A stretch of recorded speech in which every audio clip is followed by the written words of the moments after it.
Fran. Ivana iza kamere i mi smo tim Zmajevi. Naša današnja tema su hrvatski predsjednici. Za početak reći ćemo vam nešto o ovlastima predsjednika Republike Hrvatske. Dakle, predsjednik Republike Hrvatske predstavlja i zastupa Republiku Hrvatsku u zemlji i inozemstvu. Daje pomilovanja te dodjeljuje priznanja određena zakonom. Također odgovara za obranu neovisnosti i teritorijalne cjelovitosti Republike Hrvatske. Vrhovni je zapovjednik Oružanih snaga Republike Hrvatske, na temelju odluke Sabora objavljuje rat i zaključuje mir i raspisuje izbore za Sabor Republike Hrvatske. Ovdje smo na jednoj lenti prikazali kronološki kako su se izmjenjivali predsjednici. Dakle, prvi je bio Franjo Tuđman, on je obnašao dužnost predsjednika Republike Hrvatske od 1992. godine do 1999. Zatim Stjepan Mesić koji je obnašao dužnost od 2000. do 2010. Zatim Ivo Josipović od 2010. do 2015. u jednom mandatu. Također gospođa Kolinda Grabar-Kitarović od 2015. do 2020. te aktualni Zoran Milanović.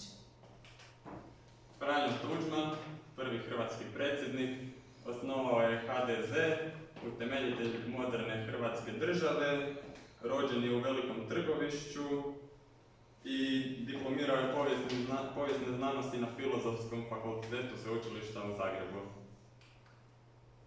On je zastupao da Hrvatska bude slobodna, neovisna, suvremena, demokratska, višestranačka, jedinstvena i da pripada Europi. I u njegovu čast je nazvana Zračna luka u Zagrebu i Hrvatsko vojno učilište.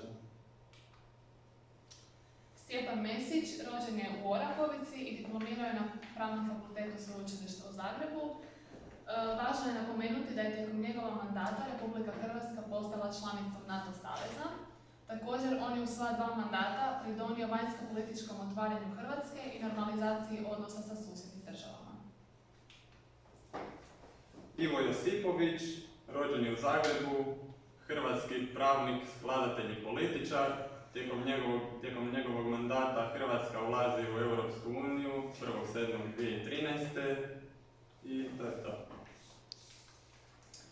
Zatim Kolinda Grabar-Kitarović, rođena u Rijeci, diplomirala je na Filozofskom fakultetu Sveučilišta u Zagrebu. Ona je prva hrvatska predsjednica u povijesti Republike Hrvatske.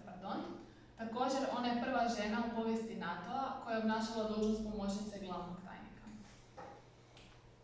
I na kraju Zoran Milanović, naš najnoviji predsjednik, to je peti predsjednik, rođen je u Zagrebu. On je predsjednik 10. vlade Republike Hrvatske koja je bila 2011. i diplomirao je Pravni fakultet u Zagrebu. Eto, ovdje smo naveli izvore kojima smo se poslužili